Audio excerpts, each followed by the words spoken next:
मजदूरी नहीं करते थे? क्या सहाबा अपने जमाने में नहीं सोते थे? क्या सहाबा बैतुल खला नहीं करते थे? इस्तिंजा नहीं करते थे? क्या नहीं करते थे? यही दुनिया उनको भी मुयस्सर थी और यही दुनिया अल्लाह तबारक व तआला ने उन्हें भी दिया था, लेकिन इस दुनिया को दीन बना कर गए और ये उसूल और ज़ाब्ता छोड़ कर गए कि ऐ मेरे मोहम्मद सल्लल्लाहु अलैहि वसल्लम की उम्मतियों, जो बाद में आने वाली उम्मती है, वो सुन ले कान खोलकर कि इस दुनिया को भी तुम दीन बना सकते हो, तुम सहाबा के नक्शे कदम पर चलने वाले हो जाओ। अब क्या है इसमें? करते सब कौन नहीं खाता है? 18,000 मखलूकात हैं, तो 18,000 मखलूकात में सब खाते हैं। फरिश्ता को निकाल दो, वो नहीं खाते, वो नहीं खाते, इसलिए मैंने कहा कि उसको निकाल दो। और 18,000 मखलूकात में वो भी है, लेकिन अगर कहा जाए तो वो भी खाते हैं, लेकिन हम जैसा नहीं खाते। अब कहेंगे सूरज क्या खाता है? ये भी तो मसला है। जमीन भी अल्लाह की मखलूक है, ये क्या खाती है? खाती है। चांद क्या खाता है? सितारे क्या खाते हैं? ये भी अल्लाह की मखलूक है। ये सब कायनात में जितनी है सब अल्लाह की मखलूक है। ये सब अल्लाह की तस्बीहात का कलमा खाते हैं, अल्लाह की बड़ाई और बुजुर्गी और बरतरी बयान करने के खुराक खाते हैं। इनका खाना है, हम जैसा नहीं। और बाकी चौपाए दोपाए रहने वाले और समुद्रों में और खुशकी में जो हम सब जी रहे हैं, इनका खाना है जिसे हम खाते हैं। तो हर कोई खाता है और बैठ करके खाता है, कोई खड़े होकर खाता है, कोई चलते फिरते होकर के खाता है। थोड़ी सी बात अगर हम अपने जहन में ले लें कि हुजूर पाक सल्लल्लाहु अलैहि वसल्लम भी हमारे पैगंबर थे, सहाबा कराम भी हमारे हुजूर सल्लल्लाहु अलैहि वसल्लम के सहाबा थे और मुक़द्दस हुजूर के साथी थे, वो भी खाते थे। वो किस तरह खाते थे, खाली इसको फॉलो कर लेना है, वो खाना हमारा दीन बन जाए। दस्तरखान बिछा कर खाओ, हाथ धोकर खाओ, सामने से खाओ, जला हुआ खाना ना खाओ, गरम खाना ना खाओ, खाने में हरीस और लालच बन करके ना खाओ, दूसरे का एहतराम करते हुए खाओ। जब खाने लगो तो बिस्मिल्लाह करके खाओ, और अगर शुरू में अगर बिस्मिल्लाह करना भूल जाए तो बीच में जब याद आएगा तो बिस्मिल्लाह अव्वल व आखिर कह करके खाओ। और खाने के बाद अल्हम्दुलिल्लाह लज़ी अतअमना व सक़ाना व जअलना मिनल मुस्लिमीन कह करके उठो। उसके बाद अपने हाथ को धोओ, दस्तरखान समेटो, प्लेट धोओ। ये हमारा सुन्नत का खाना हो गया। जब तक हम खाने के लिए बैठे हैं, नेकी का सवाब मिल रहा है। हम उठ गए हैं, अल्लाह तबारक व तआला सवाब दे रहा है। खाना हमारे लिए फौकट का हो गया। जानवरों के जैसा खाएंगे, बैल और गधे के जैसा खाएंगे, और उसके बाद कहेंगे कि हम गुलाम मुस्तफा हैं, हम नबी पाक सल्लल्लाहु अलैहि वसल्लम की सुन्नत और सीरत को फॉलो करने वाले हैं। दुख है इसी जिंदगी पर, ज़बानी दावे पर ये ढोंग मैं नहीं बता सकता इसको, और खुद अल्लाह के रसूल ने भी इसको बर्दाश्त नहीं किया। कौन इस्तिंजा नहीं जाता, कौन बैतुल खला नहीं जाता? बस सिर्फ ये दिमाग में आप लौट कर लें कि एक इस्लाम का उसूल है, एक हमारी शरीयत की उसूल है, एक अल्लाह तबारक व तआला का ज़ाब्ता है, हुजूर पाक सल्लल्लाहु अलैहि वसल्लम का लाया हुआ दीन और उसका तालीमात है। हम उसी के मुताबिक अगर हम लैट्रिन करेंगे, बैतुल खला करेंगे, तो अल्लाह के नबी सल्लल्लाहु अलैहि वसल्लम जब जाते थे तो अपना बायां पैर दाखिल करने से पहले अल्लाहुम्मा अऊज़ु बिका मिनल खुबूसी वल खबाइस, बिस्मिल्लाह अल्लाहुम्मा अऊज़ु बिका मिनल खुबूसी वल खबाइस। जब तक आप बैतुल खला के अंदर बैठे रहेंगे, उलमा से पूछें, नेकी का सवाब मिलता है।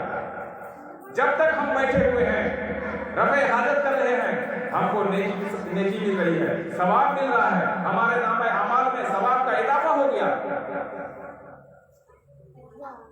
अल्लाह भी खुश, रसूलुल्लाह भी खुश कि हमारे इस उम्मती ने हमारे इस दौर में और गैर गुज़रे जमाने में एक सुन्नत को जिंदा किया, और एक सुन्नत को जिंदा करना 100 शहीदों का सवाब है। आपको पता है अल्लाह के रास्ते में 100 मरतबा जब शहीद होंगे तब जाकर के वो आप सवाब समझ सकते हैं। यहाँ पर एक सुन्नत पर अमल करने पर उसका सवाब मिल गया, और क्या चाहिए? मैं तो कह रहा हूँ, जब आप निकले तो दाहिना पैर निकालने के बाद गुफरान का अल्हम्दुलिल्लाह लज़ी अज़हबा अनिल अज़ा व आफ़ानी पढ़ लीजिए, ये मुकम्मल आपको सुन्नत पर अमल हो गया, आपको 100 सजदों का सवाब मिल गया। जब तक बैठे हुए थे आपका वो वक्त भी ज़ाया नहीं हुआ और सवाब मुकम्मल का मुकम्मल मिल गया। नहाते हैं, ये सब है, एक एक करके मैं कितना बताऊं। तिजारत है, सहाबा कराम वाली तिजारत। दुकान है, दुकान आप वैसे तिजारत करें जैसे सहाबा कराम करते थे। जो ज़कात निकालती हो उसमें ज़कात निकालो। मजबूरों, बेकसों और बेवाओं और यतीमों का जो हक है उसको हक दो। यही तो काम था सहाबा कराम का। वो तिजारत आपका दीन बन जाएगा। आपका पैसा कमाना, अल्लाह की कसम, जब से आप पैसा कमा रहे हैं और जब से आप मरने वाले हैं, वो आपका पूरा दीन में शुमार होगा और एक एक नेकी आपको हर दिन का जोड़ करके मिलेगा। मैं बता रहा था ना कि इस दुनिया को आप दिन बना सकते हो। उसूल होना चाहिए, ज़ाब्ता होना चाहिए। और शादियां, ये सब कुछ है, सब इस्लाम में बताया है। अमल करना है, कर हम सब रहे हैं, उसके खिलाफ करेंगे। नकल भी करें इंशाअल्लाह। नकल में भी तो नंबर मिलते हैं। आप हज़रात स्कूलों में पढ़े हैं, कुछ नहीं तो मदरसों में पढ़े हैं। हज़रत मौलाना हुसैन साहब भी हमारे सामने मौजूद हैं, मुसीब मोहतरम भी मदरसे में पढ़े हैं। पूछिए, कई मरतबा जिंदगी में एग्जाम देना पड़ता है क्या? और आप लोग भी पढ़े हैं स्कूलों में, एग्जाम देना पड़ता है ना भाई, इम्तिहान देना पड़ता है। अब कोई बच्चा अगर कमजोर है, उसको लिखना नहीं आता, मेहनत नहीं किया, तो साइड में बैठे हुए बच्चे को कहता ना यार थोड़ा सा करीब आ जाओ, यार अगर तुम करने दो। अरे यार तुम मेरा नकल करोगे तो मेरे बजाय तुम फर्स्ट आ जाओगे। अरे यार होने दो, कुछ तो लिख लूं, एकदम फेल मत कर, होने दो यार, कुछ खिला पिला दूंगा। और उसको राजी कर लेता है और उसी के कापी से वो नकल मारा होता है। आप पूछे उन बच्चों से, मौलाना और मास्टर और टीचर उसको फेल कर देता है कि पास कर देता है? पास कर देता है। यहां का टीचर नकल किए हुए एग्जाम में रद्द नहीं करता और पास कर देता है, तो क्या अल्लाह तबारक व तआला यहाँ के टीचरों से भी नौज़ुबिल्लाह कमी वाले हैं? हम नबी की सुन्नत को सुन्नत समझ कर ना करें, नकल तो करें, नियत सिर्फ कर लें, अल्लाह पास कर देगा। वो दयालु है, वो कृपालु है, वो पालनहार है, वो खजानों का मालिक है। लहू मा फिस समावाति व मा फिल अर्ज़ है, हय्या क़य्यूम है, सीनतुम वला नौम है। उनकी जात की तारीफ कौन करे? उनकी कुदरत और उनके बनाए हुए शाहकार की तारीफ कौन कर सकता है? वो देगा। इस दुनिया को जिस दिन हम दीन बनाएंगे और जिस दिन हम अपने भाइयों की बुराइयां करना छोड़ देंगे और अपने खामी पर जिस दिन नजर डाल देंगे, अल्लाह तबारक व तआला इस्लाम का झंडा हमारे राह के हाथों में थमा देगा।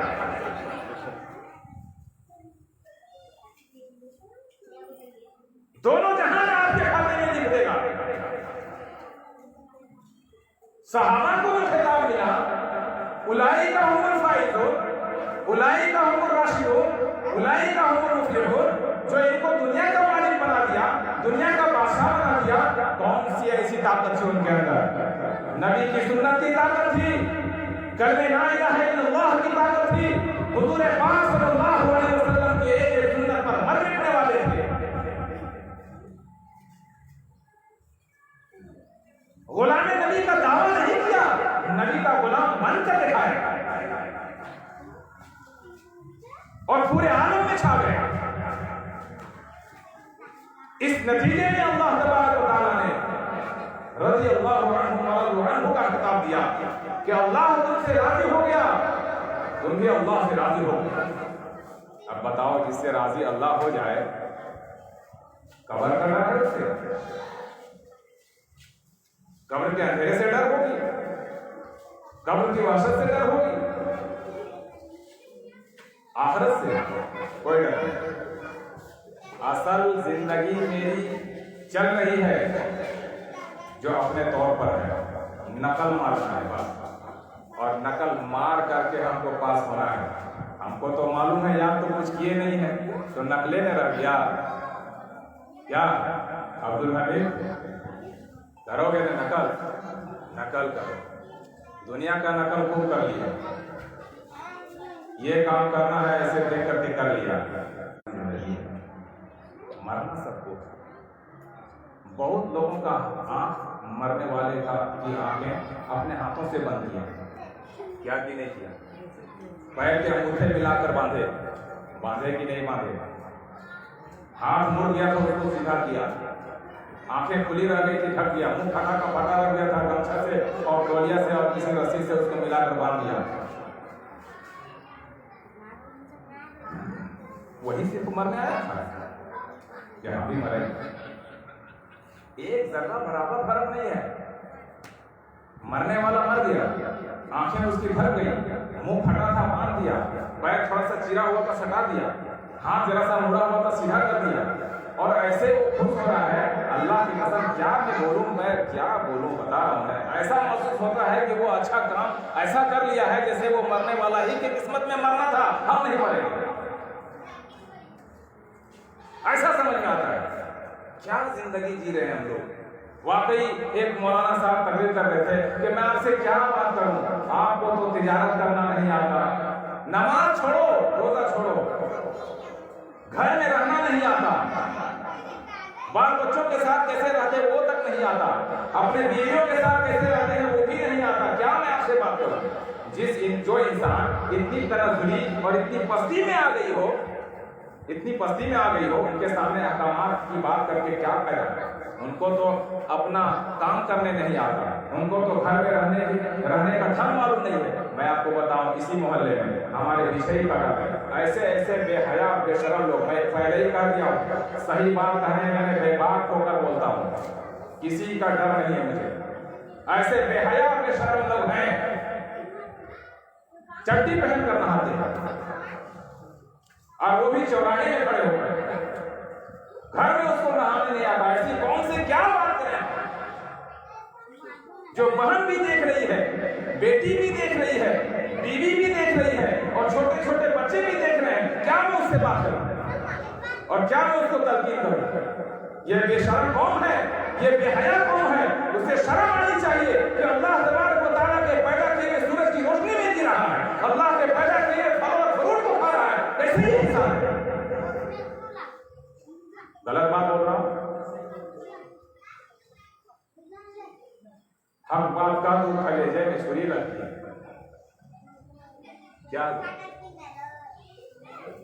क्या ऐसी कौम से हम बात करें और क्या उनको हम बोले कि इस्लाम का झंडा तुम्हारे हाथ में है?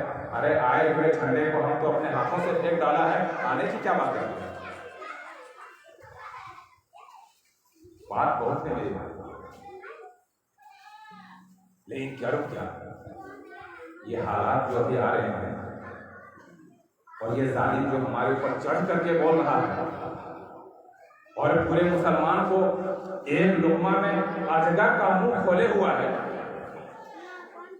यही हमारे बेकार कारनामों की वजह से। मैं क्या बोलूं, बेकार कारनामों की वजह से।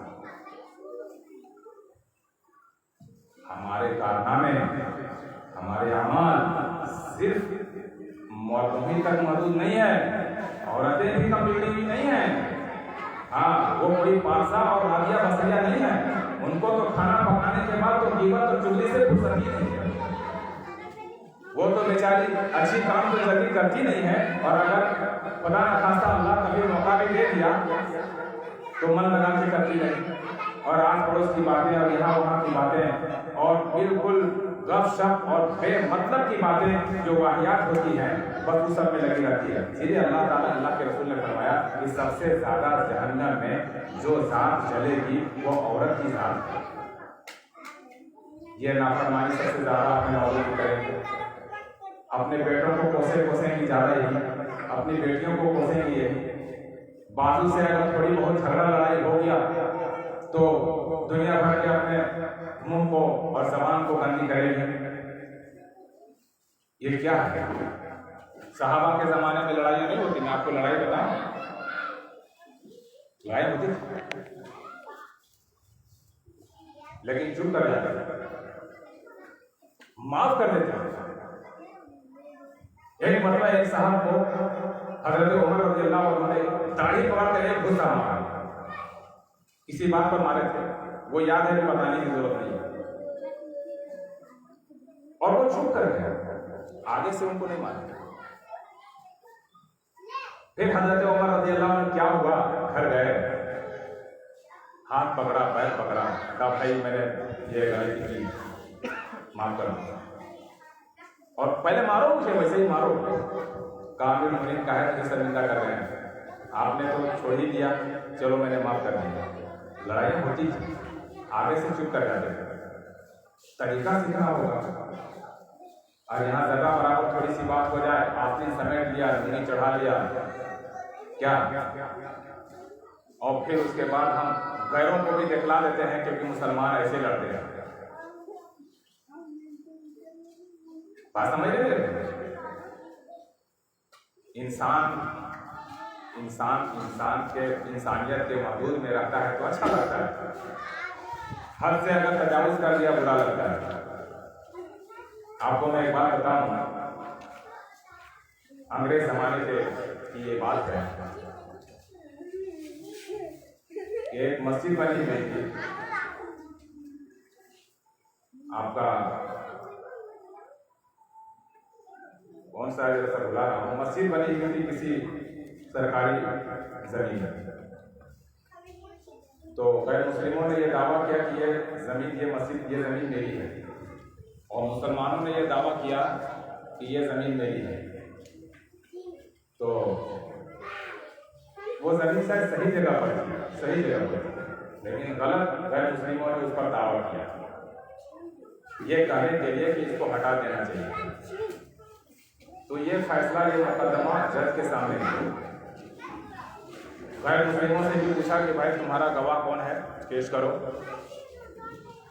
तो उन्होंने एक मौलाना साहब या मुफ्ती साहब थे, उनको गवाह में पेश किया, कहा कि गैर मुस्लिमों ने कहा कि वो मुसलमान मौलाना है, उन्हीं को आप बुलाएं, वही हमारी तरफ से गवाह पेश करें। तो गैर मुस्लिम लोग तो बबला गया कि किसका नाम ले लिया, ये तो मुसलमान है, ये तो अपने तरफ का पार्ट खींचेगा, हम लोग हार जाएंगे। लेकिन उनको गैर मुस्लिमों को आकर के मौलाना आए, कहा कि तुम हमको बुलाए हो इस मस्जिद और मंदिर के गवाह में, तो हम जो बात बोलेंगे मान लोगे? कहा एकदम मानेंगे। तो जज साहब मुखातब किया कि अच्छा एक बात बताओ, जिस जमीन पर मस्जिद बनी हुई है, मैं मुख्तसर बोल रहा हूँ, इसमें बहुत कुछ है, मगर मैं बात बता रहा हूँ कि एक बात बताओ मुफ्ती साहब, कोई मुफ्ती साहब कि ये जो मस्जिद बनी हुई है, ये गैर मुस्लिमों की है या मुसलमानों की है? तो मौलाना ने एकदम कटघरे में खड़े होकर के कहा कि ये गैर मुस्लिमों की जमीन है जहाँ मस्जिद बनी है, एकदम गैर मुस्लिम किया है। आज के इस फैसले में मुसलमान अगरचे हार गया है, लेकिन इस्लाम जीत गया है, ये मुसलमान है। तो मेरे भाई दोस्तों, अब दुनिया दुनिया आखिरत की है, और जितनी भी बातें मैंने जुमला कही है, सब आखिरत के खैरी से मुंसलिक और मुंसलिक है। तो करना ये है, अरे हटा लिया कि हम अपने रूह को सही करें, हमारी माँ बहनें हैं, बच्चे बच्चियां हैं, और छोटे छोटे बच्चे हैं। जमाना है 4G और 5G का जमाना है, बच्चे बिगड़ने में ज्यादा नजर आ रहे हैं। सुधरने से, अखलाक से, तरबियत में समझाएं कि असल जिंदगी हमारी ये नहीं है, असल जिंदगी हमारी आखिरत है। असम रहमतुल्लाह अलैह से एक शैतान मुलाकात, उनको तो पता